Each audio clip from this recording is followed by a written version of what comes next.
And then moving into our shoulders, just lift your shoulders up towards your ears, and on your out breath, fully drop.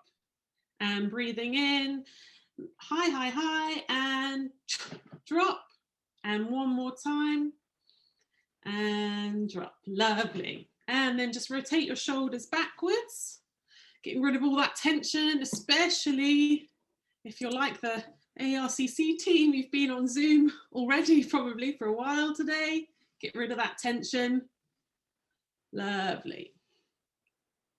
And a few more. Good. And then just put your hands up towards the screen like you're high-fiving the Zoom, and rotate your hands one way. Lovely. Which looks like we're waving at each other, which is obviously lovely. And then rotate the other way. Good. And then just shake it off. And up towards the sky, to the side, to the floor, in front of you. Lovely. And then little thing just to warm up the center of the body. I'll just move my screen down for you. You're just going to keep your glutes grounded into the chair, and you're just going to lift your right arm nice and gently above your head. If you have any arm injuries, then you can just leave your arm down, that's fine. And then just lean gently to the side. Try not to crunch on the side that you're leaning into. So you're really thinking of lifting the spine up and out of yourself. It's nice to get a good bit of stretch there. Come back through center and lifting the left arm up, still nice and soft in the shoulders, and leaning over towards the side. And let your head follow the line of your spine. Lovely. And when you're ready, come back to center, and then just do some really, really gentle rotations. The glutes are still grounded into the chair, so you're really rotating through the middle and the upper spine. And if you can, include your head with that rotation, so you're trying to look towards the wall behind you. Lovely. And then last little thing, just shake it all off. Lovely. And we are ready, hopefully, to learn some really good information. And so just to let you know, before our lovely CEO, Emma, does her introduction, we're just going to play you a really quick video, which is basically we're trying to recruit women who have diabetes type 2 to help some research at King's College London. The video is about 30 seconds, so it's not too long, but it does give you an opportunity, of course. It is our coffee morning, if you also need to top up coffee as well. So yeah, if Mamun, could you please play that video for me, and then we'll get Emma to start.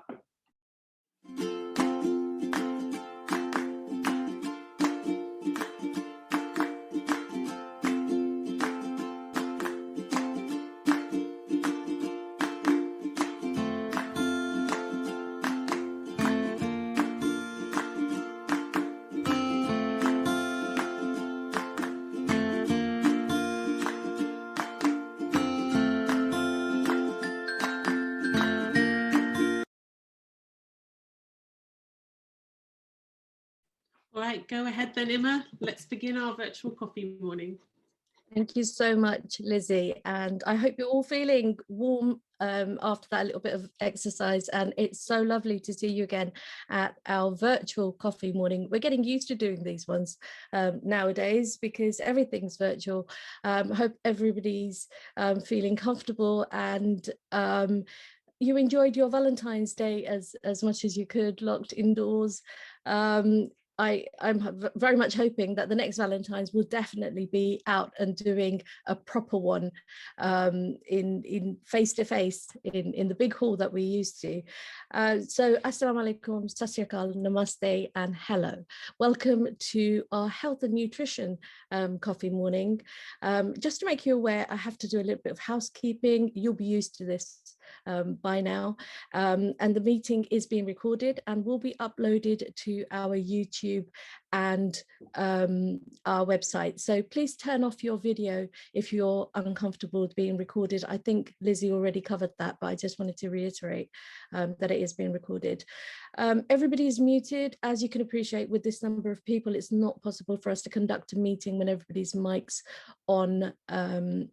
You can post comments, questions and feedback via our chat facility, and you'll have the opportunities to ask questions later.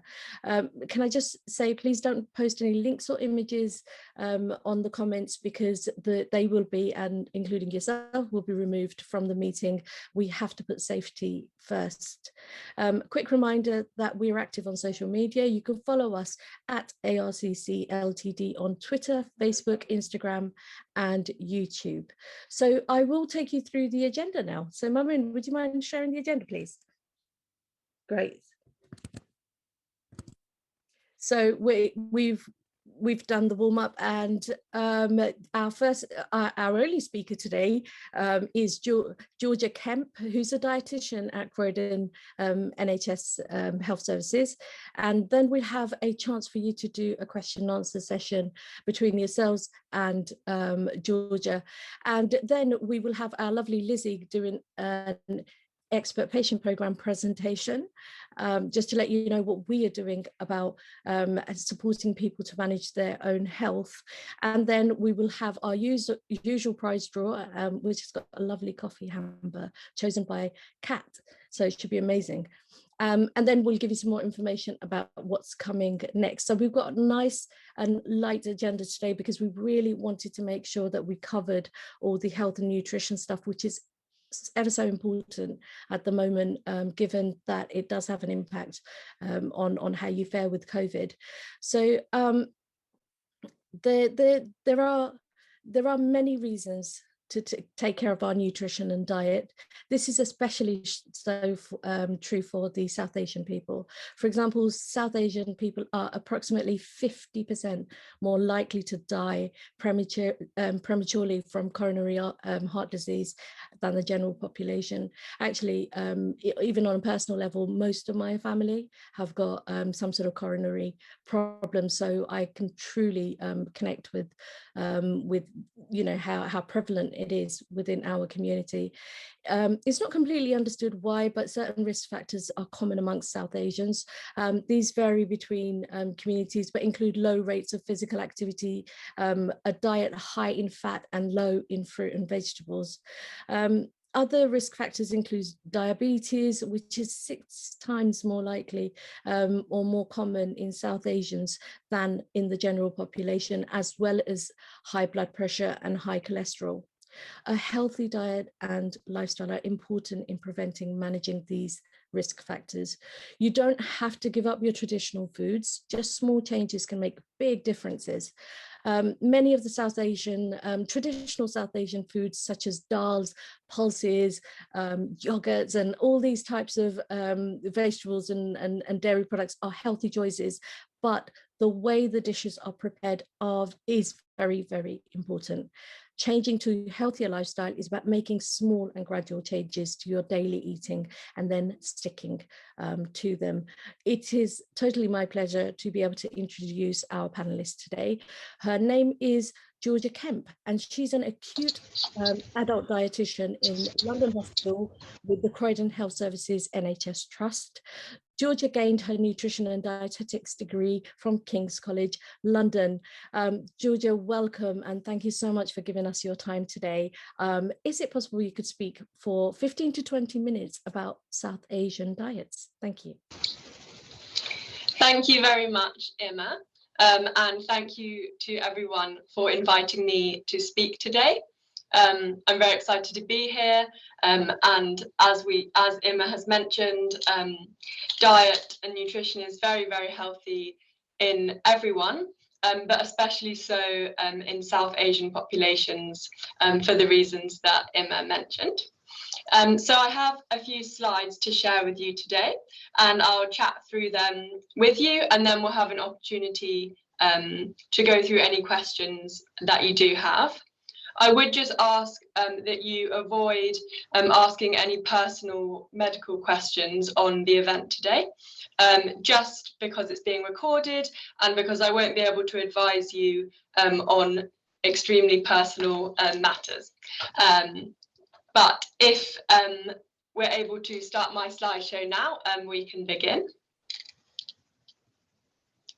Okay, so a traditional Asian diet is actually based on a wide range of foods that are very, very healthy. Emma's already mentioned how pulses and vegetables and lentils, they're all very, very healthy parts of the diet, and they have high levels of fiber, protein, and many vitamins that are very important for maintaining good health.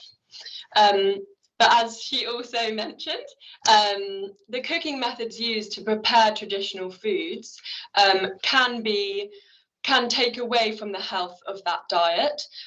So adding too much fat, adding salt, can actually lead to these meals becoming slightly unhealthy because they are then very high in calories and high in salt. So this first slide just shows a South Asian Eat Well plate. So that plate structure demonstrates the proportions of which different food groups you should include in your diet.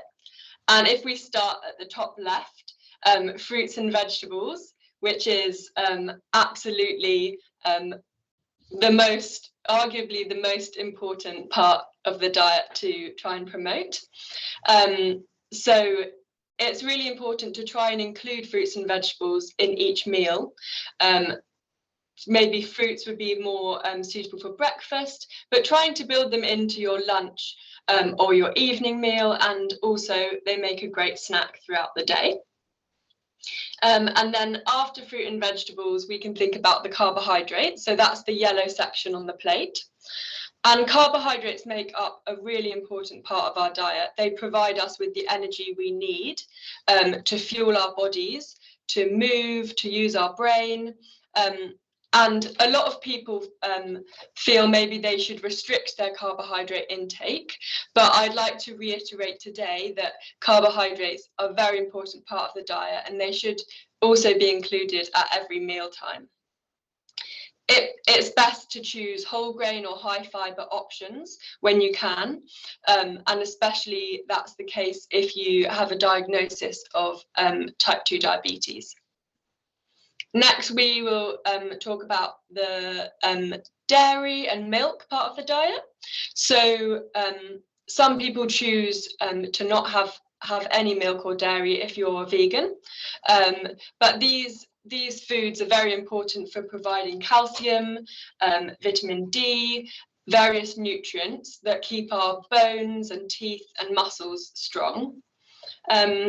So we would recommend to have these foods in your diet every day, and again, choosing lower fat options, yogurts, having milk, that kind of thing, and cheese. And then we try to recommend to reduce the amount of foods that are very high in fat or very high in sugar. And these are the purple foods at the bottom. They are still part of a healthy diet, and everybody needs to have a few treats here and there, especially if there are some festivals or celebrations happening. So I'm not going to demonize these foods or tell you that they can't be part of your diet. It's just thinking about how often you have these and how large the portion size is. And finally, the pink section, just below fruit and vegetables, refers to protein sources in our diet. So protein is a very important aspect of our diet. It maintains our muscles, it helps us to repair and continue to build new cells, as we are always doing. Some people follow a strict vegetarian diet, and others will include meats and fish in their diet. But you can get protein from a wide variety of foods: beans, lentils, tofu, meat and fish, and eggs as well. So this slide really summarizes the different parts of our diet. and shows that they all have a place in different proportions, and they work together to build an overall balanced diet. So I just wanted to say that eating healthily doesn't mean you have to eat boring or bland food, or cutting all your favourite or traditional dishes. And small changes to your portion sizes and your cooking methods can really help to make your diet more healthy and more balanced. So if we just move to the next slide, which focuses on portion sizes. I really like this image on the left. It helps you to visualize what a typical portion size should be. So you can see that the palm of your hand gives you an indication of how large your protein portion should be. So you can see the egg there, or a few pieces of chicken, for example. And we can also use the palm of our hand or a handful to measure what a portion of fruit and vegetable looks like. So a portion of fruit and vegetables is 80 grams, and that typically would be 1 banana or 1 apple, or a handful of the vegetable that you might be cooking with. And we do recommend to try and have 5 or more portions per day. So that's 5 or more handfuls of fruit. So I've got an apple here, and it fits just into my hand quite easily. And then carbohydrates at the top is a clenched fist. So if you clench your fist now and have a look, and just think about if that's the approximate size that you might have a portion of rice, or a portion of noodles, for example. It's a bit harder to imagine a chapati or, for example, clenched, because obviously that's a flat carbohydrate. But it just gives you an idea of the volume of that food. And then fat. This is the one that normally shocks people the most. So you only need a very small amount of fat per day. So about the size of 2 thumb tips is all that you need. And this is an area of the diet that most of the UK population probably do exceed, just given the cooking methods we use, or store-bought, pre-prepared foods typically do have high levels of fat in them, mostly because fat does enhance the flavour of foods. So everyone's tempted to have foods that are slightly higher in fat. And then on the right there, there's a table. I thought that I'd include this in my slides more so, oh, sorry, can you just go back a slide? Oh, thank you. The pink table there, I thought I'd include it more for reference, and if people wanted to look back on the slides and think about portion sizes, maybe when preparing or planning meals. But it gives some more examples of portion sizes that I've just gone through. So we can move to the next slide. Okay, so here are some cooking tips that can help you to improve the health value of your diet. Mostly reducing the fat content of your diet and the salt content, which is very important really for managing your weight, and as Emma mentioned earlier, for prevention really of cardiovascular disease and diabetes. I won't go into too much detail about how to manage these conditions if you already have them, but I do have some resources that I'll share at the end where you can do a bit more extra reading about those. So the first tip is that baking or grilling is preferable to frying, and that really is just because it uses a lot less fat. You need less oil or ghee or butter to prepare those foods, and therefore when they're prepared they have lower energy density and lower fat content. But obviously there are some foods that you'll be adding fat to in the cooking. So it would be best to choose vegetable or sunflower oil instead of butter or ghee where you can. And that's because these sources of fat, these oils, are lower in saturated fats. And a good way to remember or think of what is high in saturated fat and what is lower in saturated fat is what state is the fat in at room temperature. So butter or ghee tend to be more solid, and that indicates that they are higher in saturated fat, whereas vegetable or sunflower oil are liquids at room temperature, and that indicates that they're lower in saturated fat and higher in unsaturated fat, which is the healthier form of fat. And another oil-related tip would be to avoid pouring it directly from the bottle. It's very tempting to just drizzle it into a pan or just add it in quite liberally. But actually taking the time to measure it out is advisable, because it likely means that you'll be more aware of how much fat you're using in your cooking, and you may even be using quite a lot less if you measure it out. Another tip would be to try and use a non-stick pan. Non-stick pans are very helpful for cooking in that you can cook vegetables or meats without needing to add much oil to the food.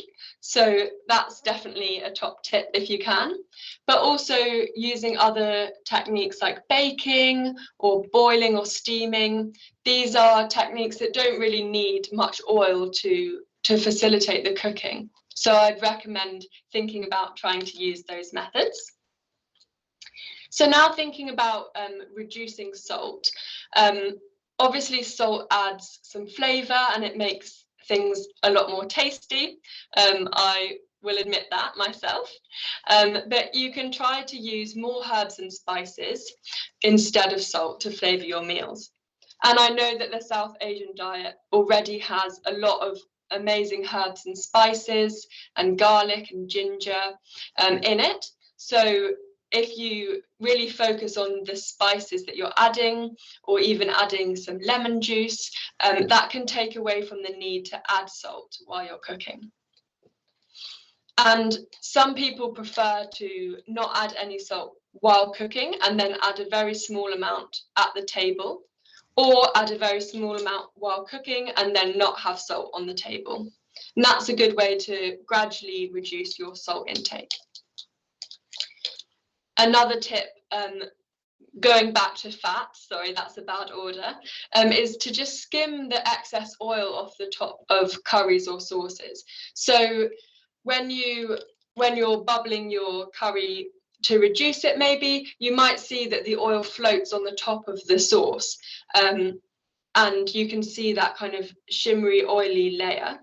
And it is a good opportunity to just get a spoon and skim some of that excess fat off of the sauce. It shouldn't take away too much of the flavour, but it will be reducing the overall fat content of your meal. Okay. And I mentioned to have boiled rice instead of pilau or biryani. That's purely because there's no fat added in the process. And finally, thinking about the traditional savoury snacks that are commonly eaten in the South Asian diet. A lot of them are deep fried, and that's what makes them so delicious and such a specialty. But it's just thinking about ways that they can still be included in the diet, but maybe prepared slightly differently. The same ingredients, but just a different way of cooking them. And at the end of the presentation, I'll share some resources, and I've got a little recipe book that has lots of traditional meals and snacks that are just prepared using slightly different cooking methods that can really help to make them a bit more healthy. So I hope that you'll want to try maybe making baked rather than fried samosas, or some of the other recipes that are in the booklet. So next slide, please. Okay, so here I've just got 3 other top tips for health and nutrition. So the first one is about hydration. We tend to kind of forget about fluid as a nutrient, water as a nutrient, and it's a really, really important part of our daily intake. We try to aim to have about 8 glasses of fluid per day, and that's usually around 1.5 or 2 litres. And I know it's a coffee morning, so I've got my mug of tea here with me, and I just want to let you know that all of the fluids you have will be contributing to your hydration. So we can see orange juice, squash, milk, water, your teas and coffees. They're all contributing to keeping you nice and hydrated. And it would be best to avoid having high sugar drinks. So if you do really like fizzy drinks, try to choose the diet varieties. And juice is a good source of nutrients. A glass of juice is one of your 5 a day for fruit and vegetables, but we just need to make sure that it's a glass that's 150 millilitres, which would equate to 1 portion of fruit and veg. And if you're taking larger amounts of juice or larger amounts of fruity drinks, then maybe just think about whether there's sugar added to that and think about alternatives that you could swap that for. And the next one is staying active. So I know that this is a real challenge at the moment. Lots of people have, lots of my patients have mentioned to me that because of the lockdown and not being able to go outside as much or go to gyms or classes, they're not able to move in the way that they did before. As well, if you're working from home, you may not be going out at all during the day, not during your commute to work or going for a walk in the way that you used to. So just thinking of ways that you could try and keep that up during the lockdown would be going for a walk by yourself or going for a walk with one of your household members. And there are many, many ways to exercise at home, such as using YouTube to find a class to maybe do with your family or whoever you live with. And hopefully when the weather gets a bit brighter and it's not drizzling with rain every day, people will feel a bit more able to get outside and get active. And the image I put there was just lots of different forms of exercise. Quite a lot of them at the moment aren't possible, but maybe you could talk to your household or a friend on the phone and come up with an idea of how you could get a bit of extra movement. And finally, I want to mention a really important nutrient, vitamin D. Asian communities are at a higher risk of vitamin D deficiency. And vitamin D is a really important nutrient that comes from the sunlight. So our skin absorbs the sunlight and quite magically turns it into vitamin D, which is a really, really important nutrient for our bones, our teeth, our muscles. And it has been found that Asian communities are much more likely to be deficient in vitamin D. And part of that is because we absorb it from the sunlight. And if you have darker skin, the conversion of vitamin D from the sunlight is less effective. And the sunlight here in England isn't very strong and it's only out for a few months during the year. So that leaves the autumn and winter months where we're not actually getting anything from the sunlight in terms of vitamin D. And that's why we really do recommend taking a 10 microgram supplement of vitamin D during these winter months. Vitamin D can also be found in foods, so oily fish, mushrooms, cheese, dairy products, egg yolks. So it's important to include these in your diet for variety. but really it is recommended that it's supplemented during the months of the year where we're not exposed to sunlight. And especially right now, where we're not going outside as much because of the lockdown, we're getting even less exposure to the sunlight. Okay, so next slide. Okay, so I just put a few take-home messages on this slide, mostly things we've talked about. So aiming to have 3 meals per day, a regular meal pattern, with a variety of different foods from each food group. So the more different foods you have in the diet, the more nutrients you'll be getting, because each food offers something different to our diet. So the more colour you have on your plate, or the more different components you have on your plate, really does help to promote good nutrition. And then the second take-home message is just getting familiar with what are the recommended portion sizes, and trying to think of which portion sizes you might be exceeding, and maybe even which portion sizes you're not quite getting enough of. So trying to really hit that 5 a day of fruit and vegetables, and trying to reduce the size, the amount of oil or fat that you're using at meal times or in your cooking. And then another take-home message, which I really hope some of you are going to do, is to explore different recipes and cooking methods to still eat the same traditional foods that you enjoy, but using techniques that will be promoting your health. And then the final one is just the 3 points from my last slide. So making sure you're hydrated, trying to get some movement into your day, and having a think about vitamin D. Okay, so the next slide is the resources. Yeah, okay. So the first one here on the left is by the British Heart Foundation, and it has 30 different recipes for traditional South Asian foods and snacks, and there's even some desserts in there as well. And it talks about well, it's a recipe book, so it tells you how to prepare them, and I'm sure that the foods in there will be quite familiar, but maybe just some tweaks in how you prepare them.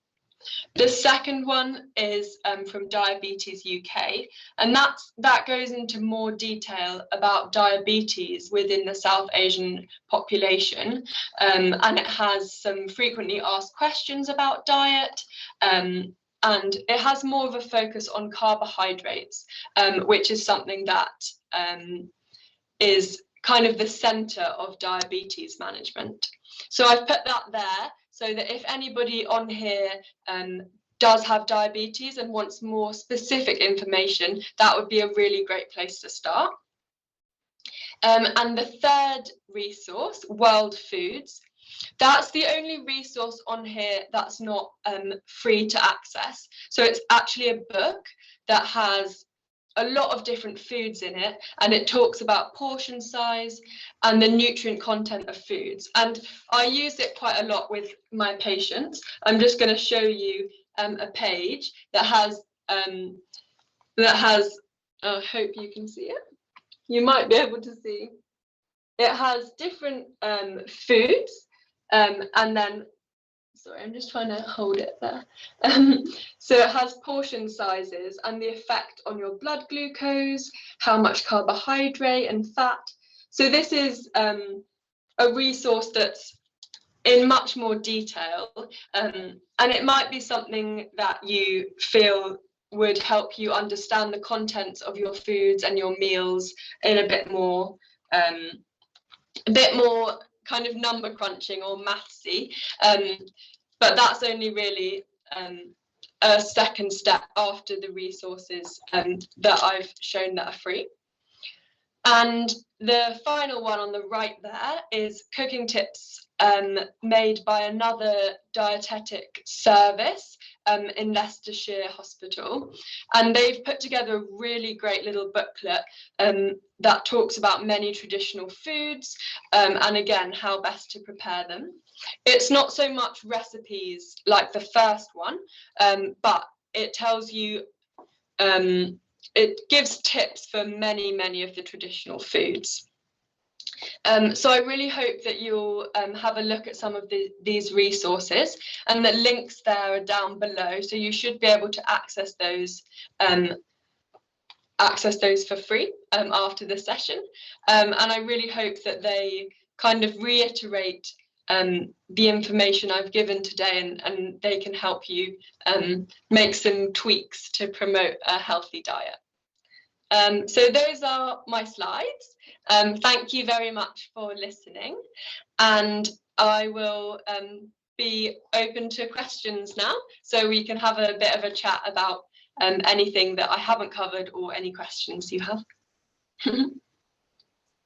Thank you so much, Georgia. That was a brilliant presentation, and it gave so much information, tips, and even spoke about vitamin D, which is now covered within our community. I'd like to now hand over to Lizzie, who will be facilitating the question and answer session.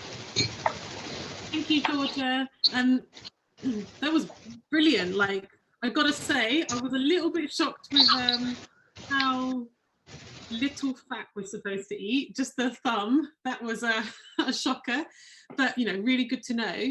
So everyone, if you want to ask a question, then there's several ways. Of course, you can please type your question into the chat function.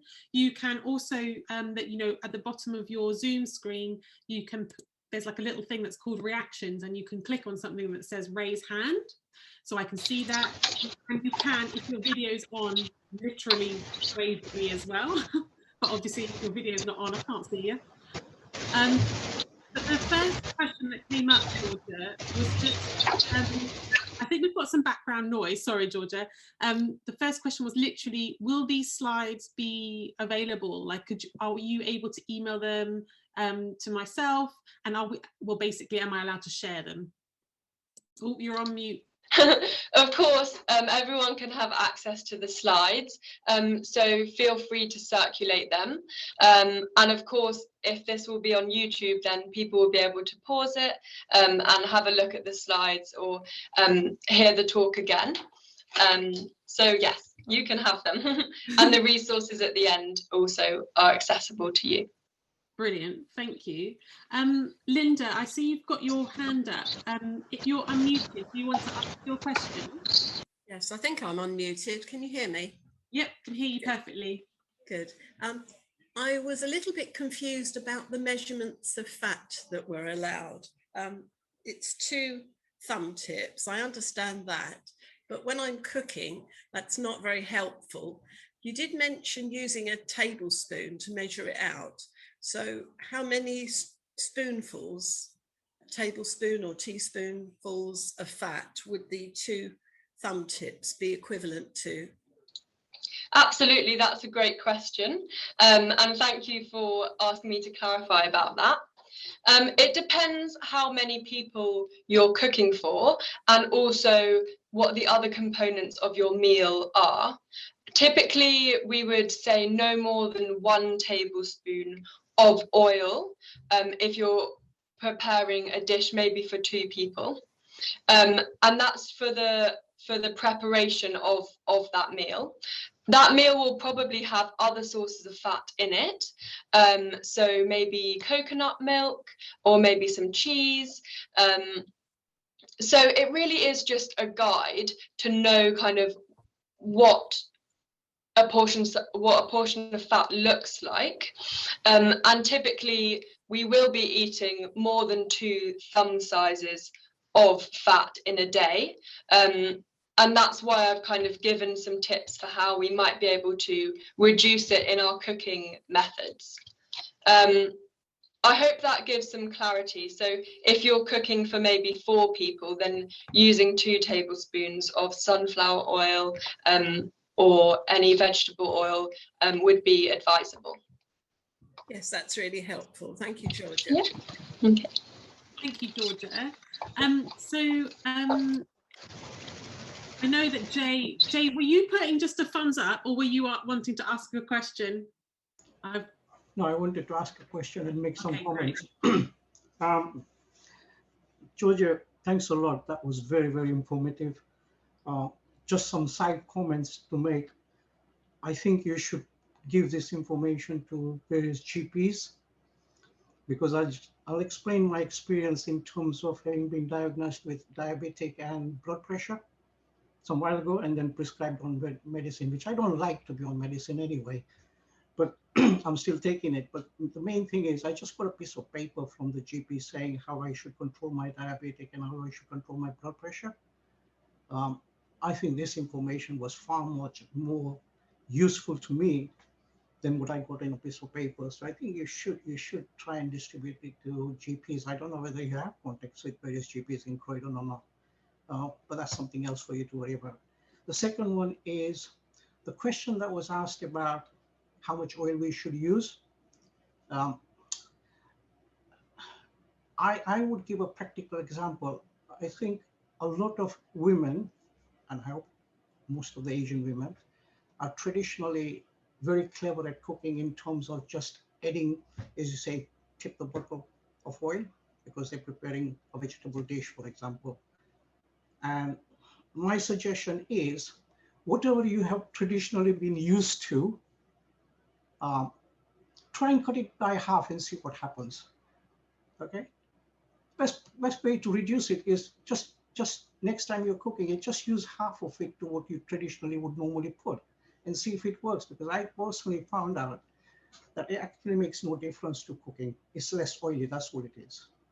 And it's much tastier because the taste comes out from the spices and whatever else you mix it with. So I think just try that one out rather than get worked up about measurements. You see what I mean? The third comment I would like to make is we talked about balanced diet, and the ingredients that we use on South Asian dishes is traditionally the ingredients that come from Southeast Asia anyway. And we love it, we're used to it. It's home-based cooking and so on. But I have a passion for cooking as well. And what I try to do is have something like about 20 or 30 different types of recipes, but it's a variety of foods in terms of a Chinese meal, an Indian meal, a South Indian meal, an Italian meal, and so on. And what that gives me is a balanced type of good food ingredients from every part of the world. And what it does is it makes life a lot more interesting, basically, rather than just get bored with certain types of recipes that you repeat over and over again every week. So that's something that might be very useful for people to take on board. And the final thing is, would you suggest that because we talked about balanced diets, have you got any comments on how we should also look at other good ingredients from other parts of the world, like, for example, chop suey from China, which I take it is an exceptional vegetable to take.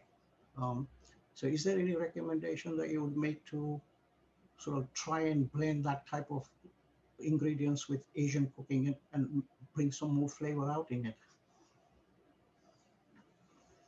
Sorry, I've taken so long.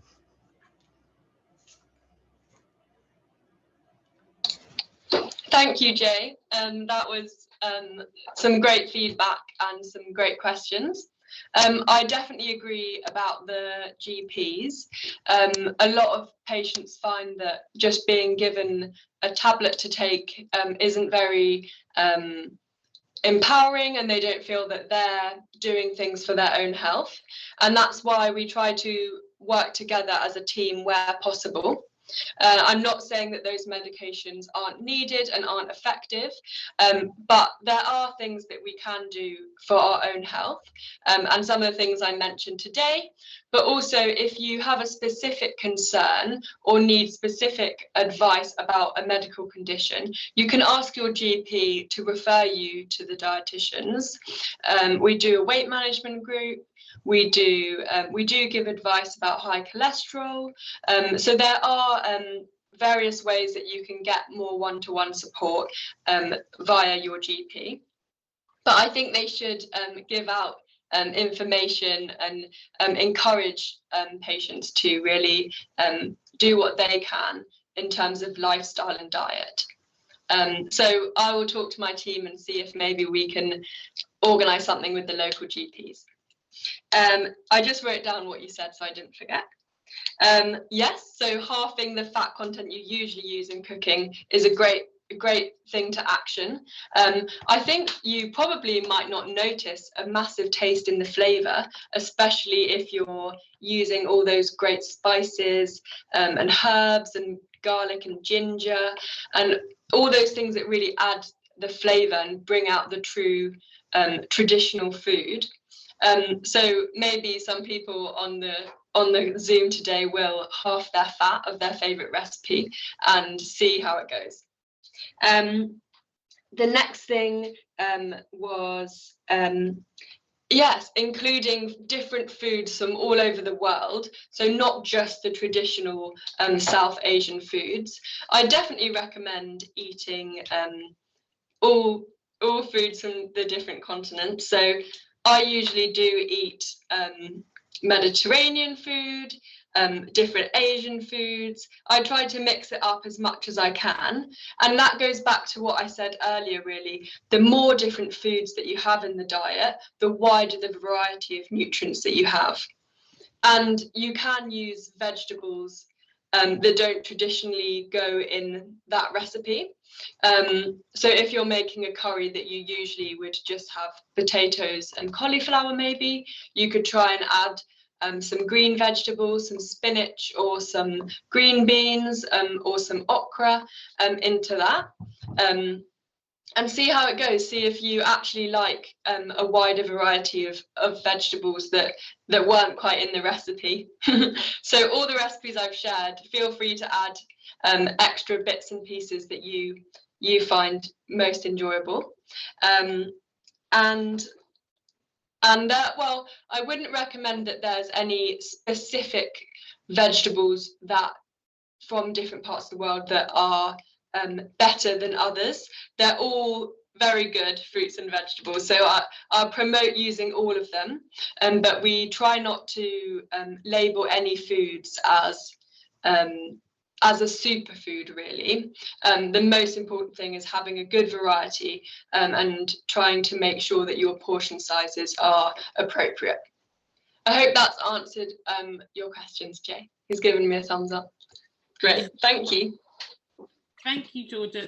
That was great. You answered everything. So one of our questions was, is using an air fryer, so it's still a fryer, I guess, but is it a good alternative to, I guess, normal frying?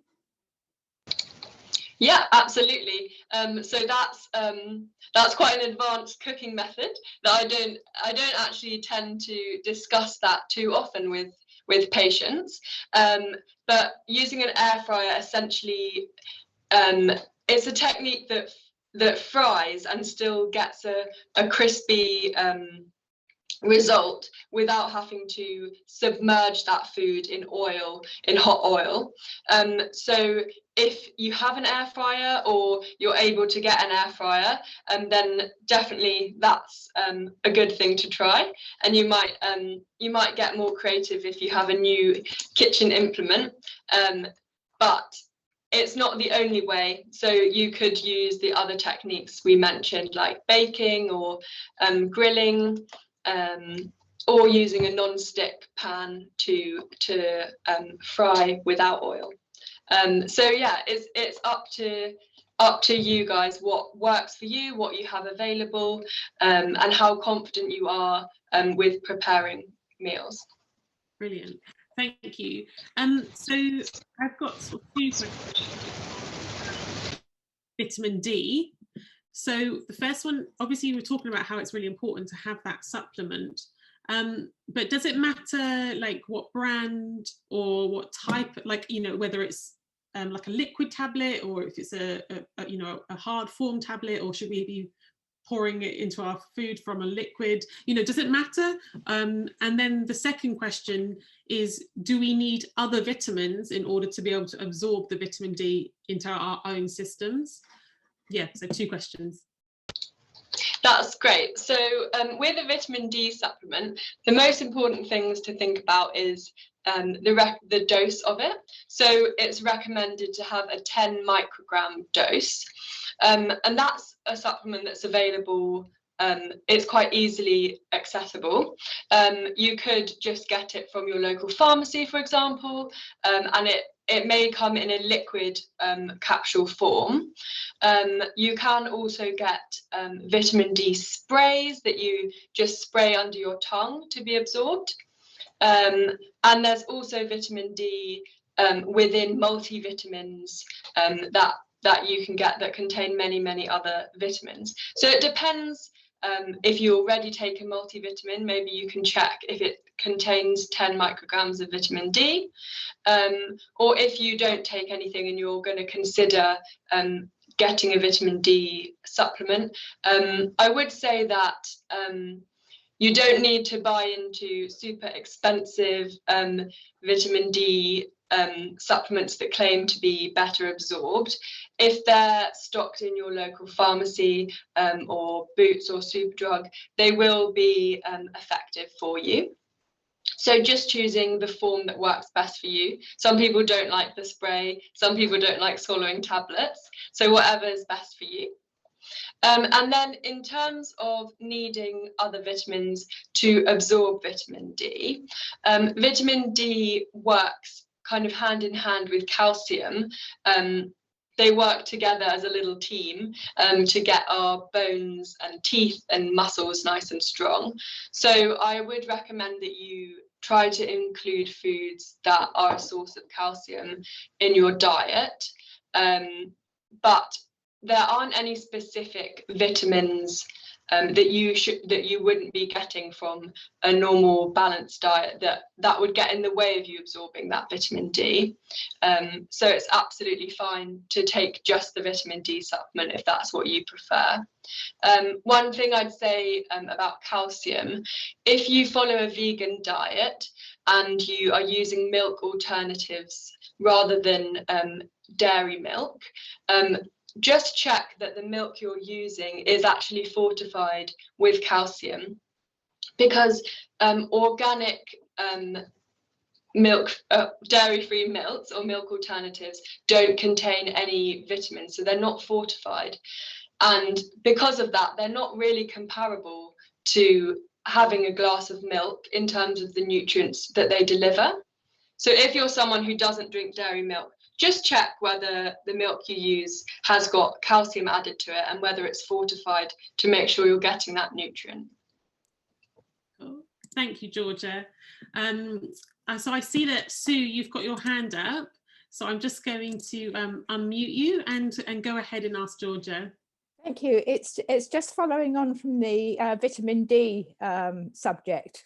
My understanding is that vitamin D takes a while before it can be used in the body. I don't know whether that's right or not. And some forms of vitamin D are more readily available for use by the body and therefore, you know, effective than others. And I wondered if you could say what you feel is the better form of vitamin D.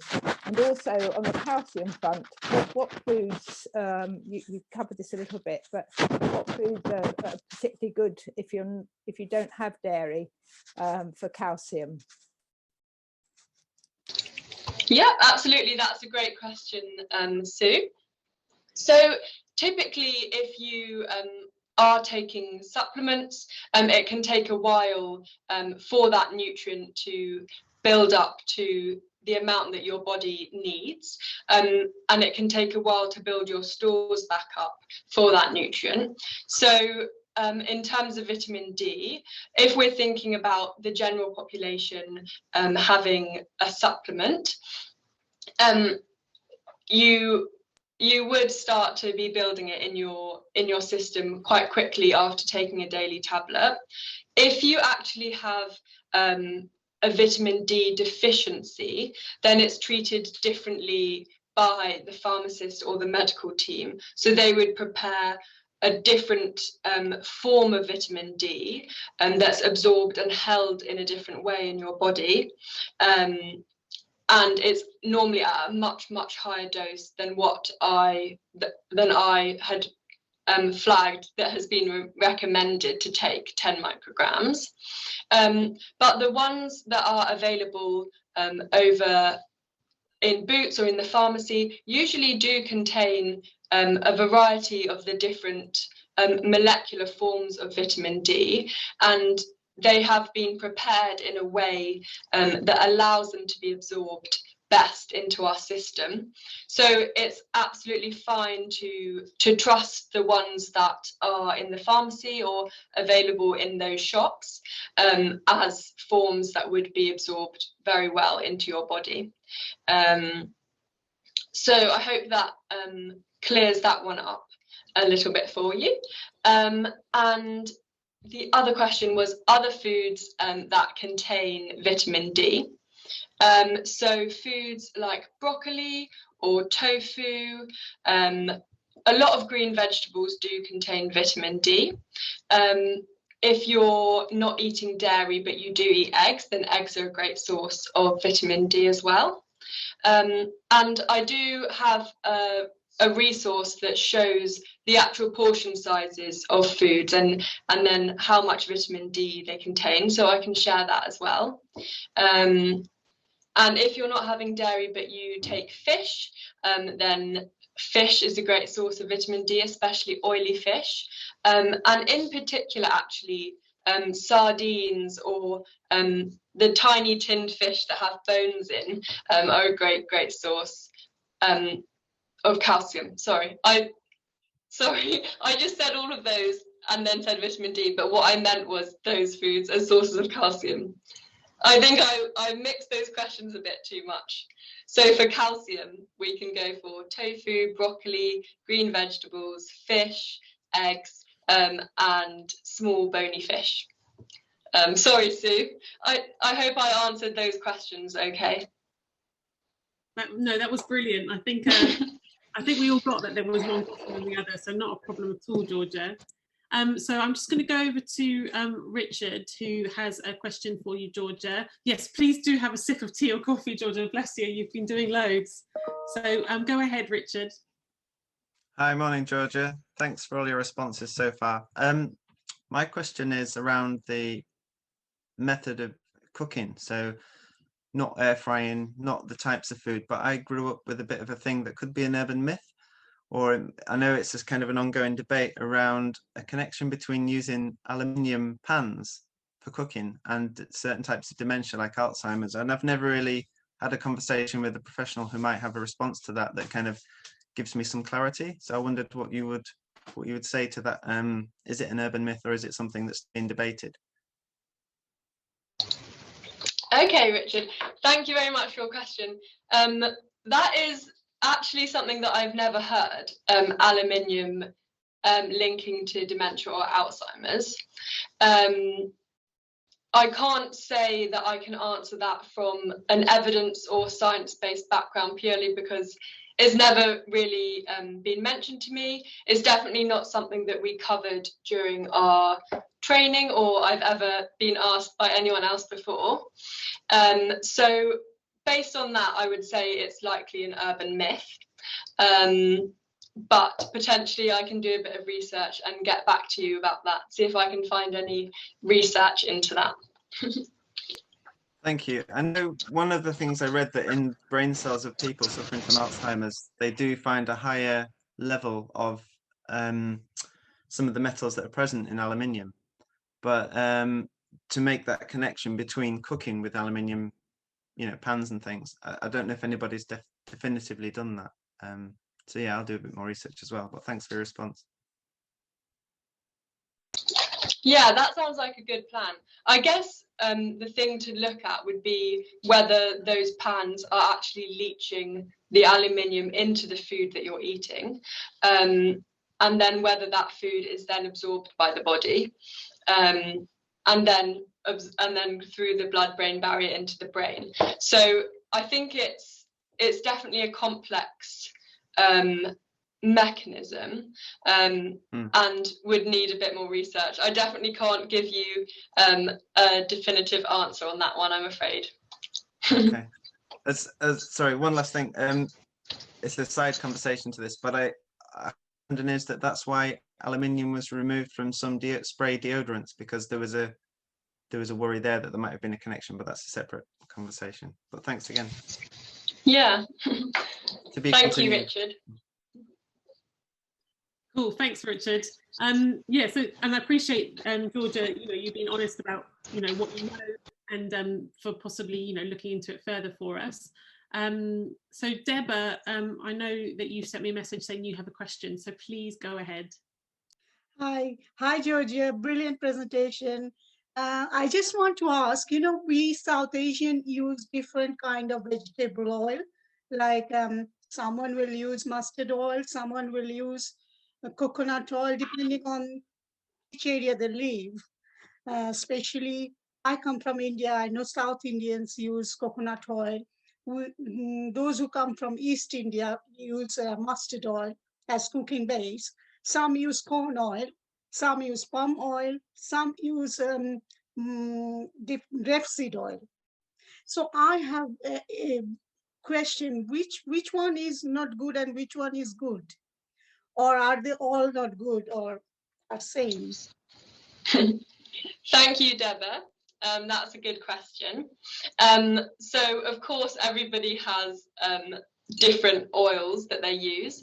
And if you go into a supermarket and go to the oil aisle, you can usually see quite an overwhelming display of different oils. What I would say in regards to that is thinking about as I mentioned this a little bit earlier, but thinking about whether the oil is solid, a solid kind of fat or liquid at room temperature. So if we compared rapeseed oil, which is liquid at room temperature, to coconut oil, which is more solid if it's stored in the cupboard. So because the coconut oil is solid, we know that that's higher in saturated fat, and the rapeseed oil is liquid, and it's higher in unsaturated fats. And all fats, all oils will have a different ratio of unsaturated to saturated fats, and we would recommend using ones that are higher in unsaturated fats and lower in saturated fats. Now, I appreciate that people use coconut oil also for the flavour. So I would recommend in that case maybe using a half and half of coconut oil and rapeseed or sunflower oil, so that you're actually just reducing the saturated fat content. But you're still using those oils in your diet, just at a lower amount.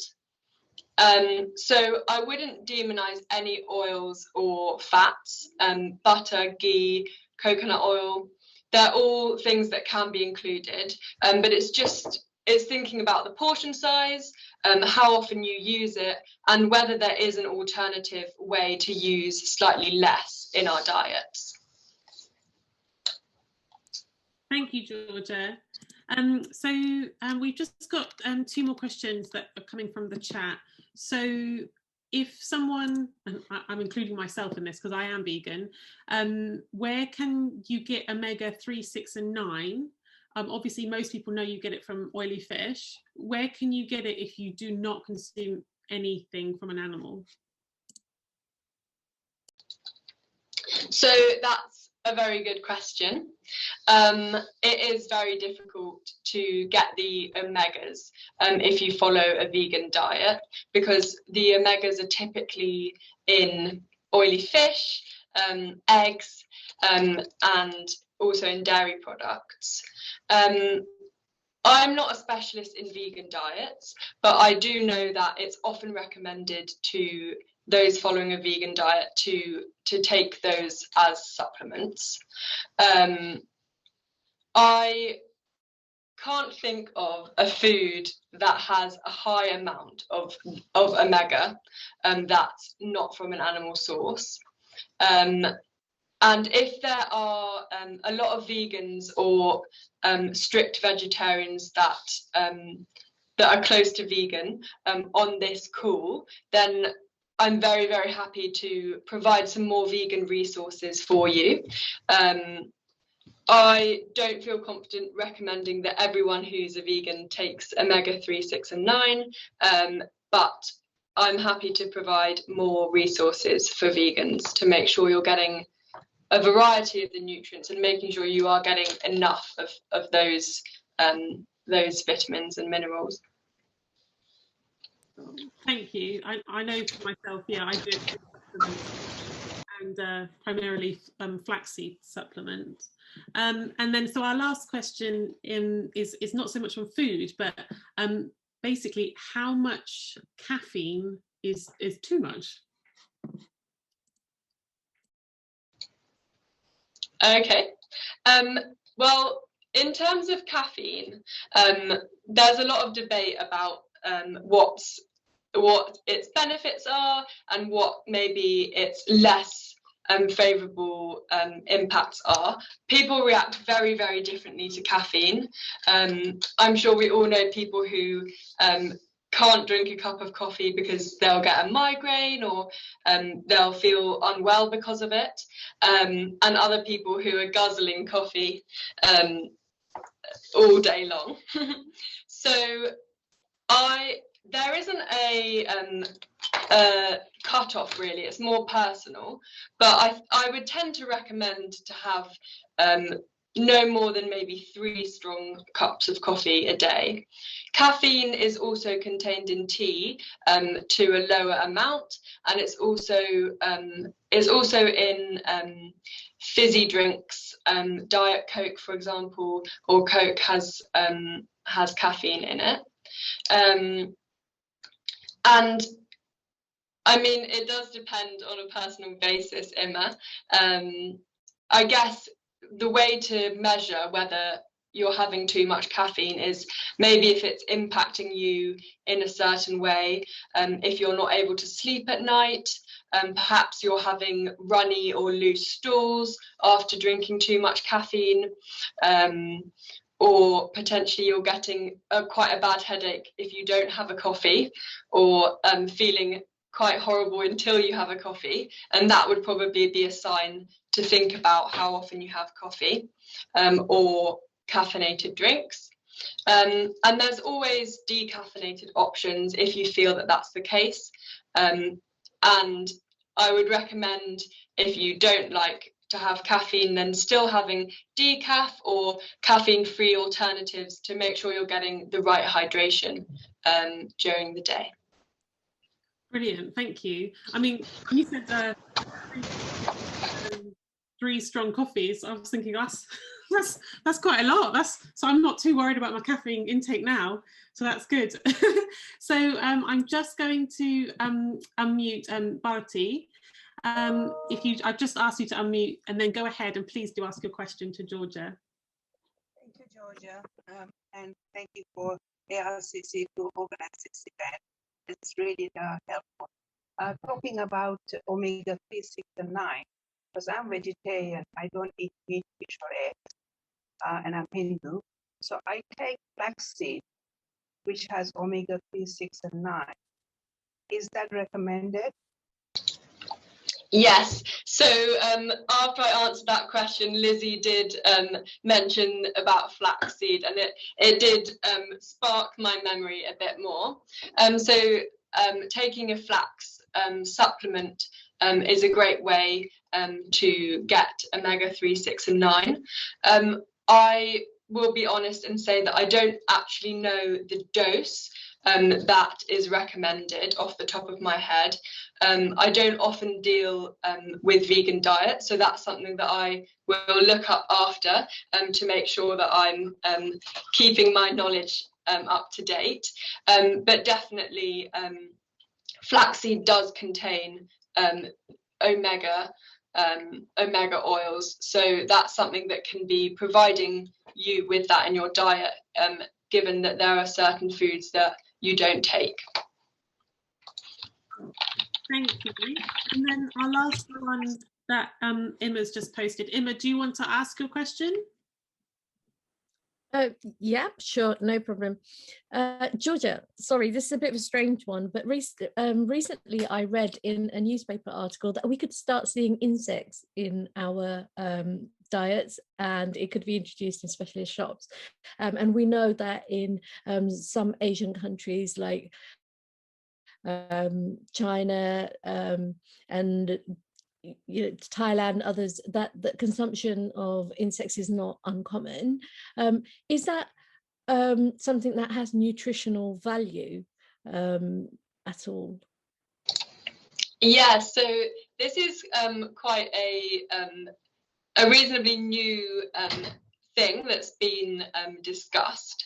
And I think the main motivation for it is that insects contain protein, and it's been seen as a sustainable way to encourage protein intake in our diet, to kind of breed insects and then eat them and have them in the general diet of humans, to make sure we're getting enough protein. I have tried an insect flapjack before at an event I went to, and I must say I didn't really think that insect flapjack will be the way forward, but I do think that we will start to see insects more as a foodstuff across the world. Obviously it's been in some cultures for a long time, so I'd keep your eyes peeled to see if there's any insects on any menus or in any shops. But I wouldn't say that insects provide something that a balanced diet without insects can give you. So don't worry about having to eat an insect flapjack anytime soon. But if you feel you want to try it and you back the sustainable reasoning, then be my guest. Brilliant. I didn't know we were going to talk about insect flapjacks today, so that's great. I love it. Yan, do you want to? Hi, Lizzie. Brilliant. Go ahead. Hi. Yeah, I was having trouble actually. I can't access the chat function. It just keeps saying chat disabled. So put my hand up. So just got a few things here. First of all, oil brushing. So I was thinking, you know, when there was the thing about putting things in the oven instead of frying, a thing that I use quite frequently to reduce oil as well, if I'm doing stuff in the oven, is to just lightly brush with oil on top. Then diluting fruit juices as well. That might also help, even just a teeny weeny bit, because of the sugar content in fruit juices. Then those were just kind of like tips that I use, that I thought might be quite useful. Then the other thing that, because I lived in Italy for a very long time, and we know that they have a very good, healthy Mediterranean diet, and they use a lot of olive oil. And the thing that I looked into as well, so I'd like some clarity on that, also because I'm not very, I don't know about all the Southeast Asian oils that they use, but I understand that there's different oils used for different purposes because of I think it's the retention of heat in the oil. So like in the Mediterranean diet, they will drizzle raw olive oil on top of their food right at the end. So you still get that oil taste, flavor, and benefits of it, but you wouldn't deep fry in an olive oil. You would deep fry in a vegetable oil of some sort, because of, I don't know the science behind that, but I was just wondering when somebody was talking about all the different sorts of oils in Southeast Asia coming from different areas, which of those oils would have a different retention of heat for certain cooking methods? And is it possible, I think olive oil might change the taste a bit, but if somebody's used to having oil, because I understand as well, it's the saturation of the oil when you're cooking it that makes it bad, whereas having it fresh on top can actually be beneficial. Using one of the Southeast Asian oils on top of the cooking at the end. So yeah, that's a question. Yeah, So thank you very much, Linda. Those tips are really great. So using a brush to apply oil, or alternatively even using a spray bottle. You can buy the spray oil. So brushing or using a spray would reduce your total oil use in cooking. So those are great tips that I've missed off my slides, but thank you for adding those. And in terms of diluting fruit juice, that's really great. It will be promoting hydration, but with less sugars, and it will probably make 150 ml of fruit juice last a little bit longer, which I'm sure is a good thing. Also using sugar-free squash is an alternative way, or adding slices of fruit or lemon or lime or cucumber into your water to give it a bit of extra flavour and promote you to be drinking throughout the day. And then your question about different oil types. So like I mentioned earlier, there are so many different oil types that it's an area in itself, but it is true that people tend to avoid using olive oil for cooking at high temperatures, and extra virgin, or as you said, raw olive oil is used more for dressing salads or added to cold foods. Part of that is due to flavour changes. So if you cook the olive oil too hot, then it might produce quite an unpleasant taste. And that's just because of its stability when exposed to heat, and something called its smoke point. So all oils have a different stability and a different temperature in which they will essentially smoke, or their components will break down. So most of the ones that we've talked about today, so sunflower oil or rapeseed oil, most vegetable oils, with the exception of olive and coconut oil, those can be used at very hot temperatures with no problems at all. It is quite a complex area, but with a general general point of view, that those oils I've mentioned can be used in a hot oven or in a hot pan with no problems caused from getting that hot. If you put a certain oil that I haven't mentioned into a pan and it smokes, then that's an indication that that oil is probably not suitable at that very high temperature. But the traditional oils that we've talked about mostly today would be safe to use in cooking. But like I mentioned earlier, there are lots of techniques you can use to avoid cooking with oil or to reduce the total amount of oil that you use. I hope that answers your question, Linda. Unfortunately, I don't know all the smoking points of all the oils. Maybe I will one day, but not yet. No worries. Yeah, thank you. Kat's got one question, and then then we've got Linda who's got one more question, and then we will have to end the Q&A. So go ahead, Kat. Hi, Georgina. Thank you. You're so informed. It's brilliant, really refreshing to hear all this information. What I'm curious about is childhood diets. So childhood obesity in Croydon is a real issue.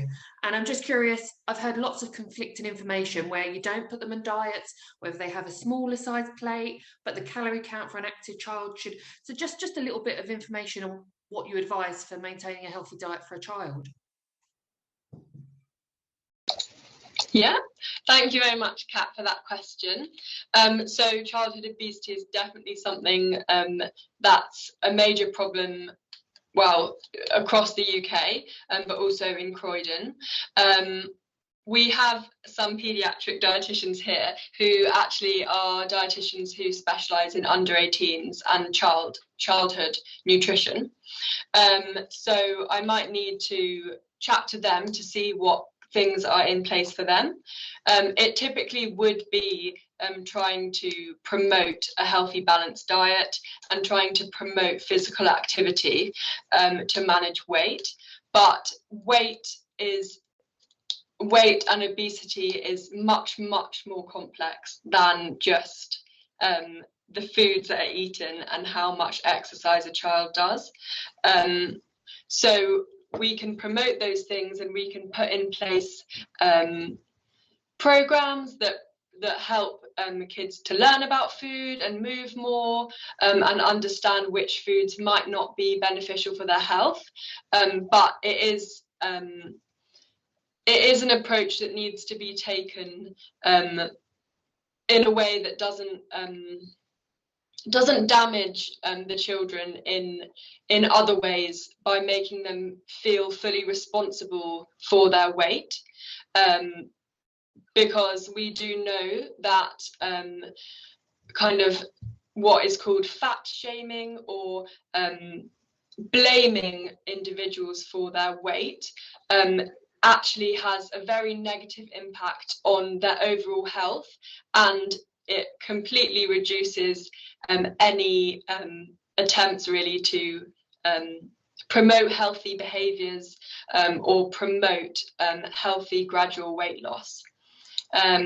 So I can look into what's being done in Croydon in particular. It's not something that comes under my role, but I can definitely email you or contact you via Lizzie about that if you want to chat about that a bit more. I'll put you in touch with the paediatric dietitians maybe. Cool. I could see Kat saying yes, thank you.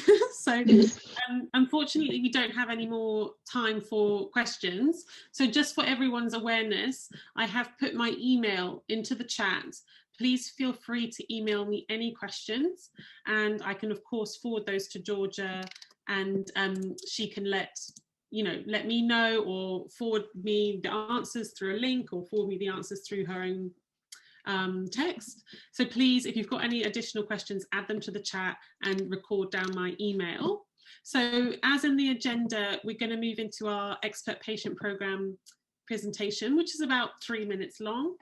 And then, of course, do hang around, because Kat will then be pulling out the names for our prizes, because it is a coffee morning. We've got to have some coffee prizes. So let me just share the screen for our expert patient program. So I hope that this is working for everyone. All right, so let me just go back to the beginning. That's useful, isn't it? Start at the beginning. There we go. All right, so I hope you can all see it. Obviously you're all on mute, so I'm assuming you can.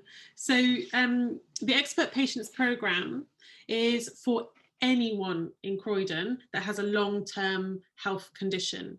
So it's extremely accessible. So that long-term health condition can be all sorts of things. It can be mental health, it can be diabetes, lots of things that, have played really well into what George has been talking about, heart conditions as well. And it's really for you to be able to boost your own health and well-being, and to be really empowered to be a self-manager, so to really understand your condition and be able to be more confident, understand how to look after your diet, as one of the things today we've been doing, but also physical exercise, and how to have tips and activities to also improve your mental mood as well. And it's completely free, and it's a 6-week course. And you just have to have a long-term condition. And it is worth mentioning that the course is available to carers of someone with a long-term condition as well. And some of the really common conditions in Croydon are respiratory diseases like chronic obstructive pulmonary disease, COPD. Obviously, you may know people that could benefit because they've got arthritis. Diabetes is really prevalent in Croydon, and then high blood pressure as well. And the course Obviously, you're not going to do a complete full 6 weeks every day, but it's once a week for 6 weeks. And every week we go through all sorts of different activities. So it really helps you to find solutions to your problems and boost your own health and well-being. And it complements the care you will already be receiving through your healthcare provider, and will also help you build up techniques on how to talk to your healthcare providers as well. And additionally, you get a lot of information about how to plan for the future. We do this activity planning, which is amazing. And it helps you deal with pain and tiredness and stress, which pretty much plays into any long-term condition. It's been running for a long time, the Expert Patient Programme, and people that have taken part in it feel more confident, feel more in control of their own life and their own condition. They feel like they're better managers of their condition, and because of that, they have better relationships with their healthcare professionals, and you improve your quality of life generally as well. And then the questions I always get asked: do you need to pay? No, completely free. Do you need to be referred by your doctor? Absolutely not. They can refer you if you want them to, or other professionals can refer you, but 100% you can refer yourself. And the course is structured at the moment online for obvious COVID reasons. And it's 2.5 hours once a week. And we include obviously lots of breaks within that, so you can get up and move around, get cups of teas and coffees. And the course is always delivered by 2 completely fully trained people, and they themselves will have a long-term condition or will care for someone with a long-term condition. So it's really sort of learning on an equal level rather than a sort of hierarchical level. And we have got the courses already. We've got the first dates booked in. They'll be running via Zoom. So our first 2 dates, the one that runs on Tuesdays will start on the 16th of March, and the one that runs on Thursdays will start on the 18th of March. And they are filling up, but we do still have some spaces for these courses. And obviously, hopefully some of you know me, but all of you hopefully will know ARCC, so contact us. But if you don't have any of the contact details, then here they are. You can email me, which is literally my name, lizzie.hewitt@arcclimited.com, or give me a call on the mobile, or go to our website and you'll find our links there. So I will stop sharing, and I will pass over to Kat to do the fun part. Thank you, Lizzie. First of all, what we used to do in the time when we could all get together was sing happy birthday. So I know that a lot of you in the call will join me in singing happy birthday to Mamoon, Lizzie and Deborah. And if there's anybody else here who has a birthday this month, if you just want to pop your name in the chat, and we're sure we include you. And I'm not going to be responsible for singing alone because I've got a shocking voice. So I might mute me and we can all virtually sing happy birthday, if that's okay. Is there anyone else? Oh, Andy, your birthday tomorrow, Kay? Fantastic. Okay, so that's happy birthday all. Brilliant. So I'm going to mute me because you don't want to hear that. Are you ready? Yes. Happy birthday to you. Happy birthday to you. Happy birthday, Deborah, Mamoon, Lizzie, Kay, Andy. Happy birthday